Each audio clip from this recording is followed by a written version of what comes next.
10 വർഷത്തോളം രഞ്ജിത സർവ്വപ്രയാസങ്ങളും സഹിച്ച് ജീവിച്ചതും തൻ്റെ മക്കൾക്ക് നല്ലൊരു വീടൊരുക്കുവാൻ വേണ്ടി. അവസാനമായി രഞ്ജിത നാട്ടിലേക്കെത്തിയതും നാട്ടിലെ ജോലിയിൽ തുടരാൻ വേണ്ടിയാണ്. പക്ഷേ ചില നിയമപ്രശ്നങ്ങൾ വിധിയുടെ രൂപത്തിൽ അവളുടെ മുമ്പിലെത്തി. ആ വിധിയിൽ അവൾ പൊലിഞ്ഞുപോയി, താൻ പോലും അറിയാതെ.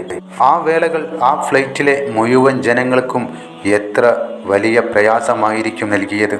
കണ്ണടിച്ച് തുറക്കും മുമ്പേ സ്വന്തം ജീവൻ പൊലിഞ്ഞു പോയ സാഹചര്യം.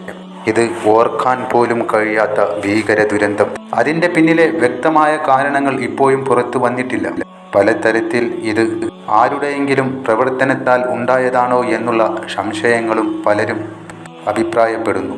സ്വസ്ഥമായി സന്തോഷത്തോടെ കുടുംബത്തോടൊപ്പം തൻ്റെ മക്കളെയും ക്യാൻസർ ബാധിച്ച് ചികിത്സയിൽ കഴിയുന്ന തൻ്റെ അമ്മയെയും ചേർത്ത് പിടിച്ച് ഇനിയുള്ള കാലം ജീവിക്കണം എന്നുള്ള ആ ഒരൊറ്റ ആഗ്രഹം മാത്രമായിരുന്നു രഞ്ജിത എന്ന പത്തനംതിട്ട സ്വദേശിയായ ഈ സഹോദരിക്കുണ്ടായിരുന്നത്.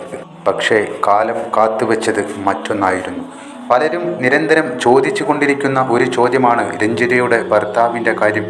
ഇത്തരം വലിയ പ്രശ്നങ്ങളും ദുരിതങ്ങളും ഈ കുടുംബത്തിലെത്തിയപ്പോഴും അദ്ദേഹത്തെക്കുറിച്ച് യാതൊരു വാർത്തയും ഞങ്ങൾ കേൾക്കുന്നില്ലല്ലോ എന്നുള്ള ചോദ്യമാണ് പലരും ഉന്നയിക്കുന്നത്. അതിൻ്റെ പ്രധാന കാരണം രഞ്ജിതയും ഭർത്താവും വർഷങ്ങൾക്ക് മുമ്പേ വിവാഹമോചിതരാണ് എന്നുള്ളത് കൊണ്ടാണ്. അദ്ദേഹം ഇപ്പോൾ വിദേശത്തെവിടെയോ ആണ് ജോലി ചെയ്യുന്നത്.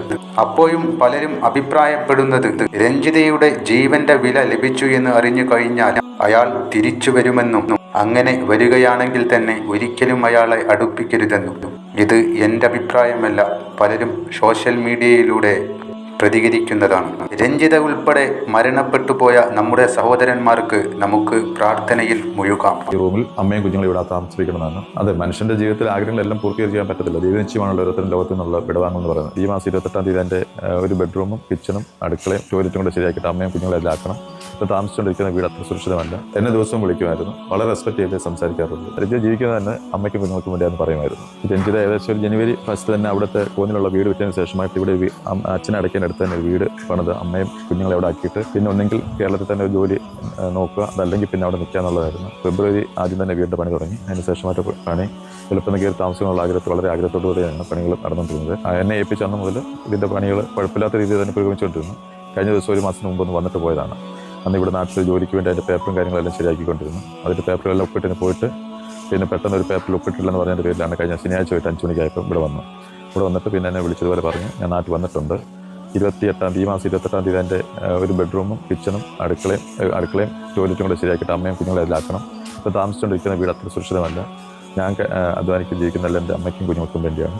അതുകൊണ്ട് അവർ ഇവിടെ ഈ വീടിനകത്താക്കിയിട്ട് പിന്നെ ചിങ്ങത്തിലേക്ക് വന്നിട്ട് ഫംഗ്ഷനൊക്കെ നടത്തി താമസിക്കാമെന്നാണ് പറഞ്ഞിട്ട് പോയത്. ഞാൻ ഇവിടുത്തെ അടുത്ത് തന്നെ ഒരു സോഞ്ചേട്ടൻ എന്ന് പറഞ്ഞ ആളുടെ വീട് പണിത് ഒരു കോവിഡ് സമയത്താണ്. അതിൻ്റെ പണിയൊക്കെ കഴിഞ്ഞ് അത് കയറി താമസിച്ചിട്ടുണ്ട്. ഞാൻ അമ്മയായിട്ടോ രഞ്ജിതായിട്ടോ എനിക്ക് അറിയത്തില്ലായിരുന്നു.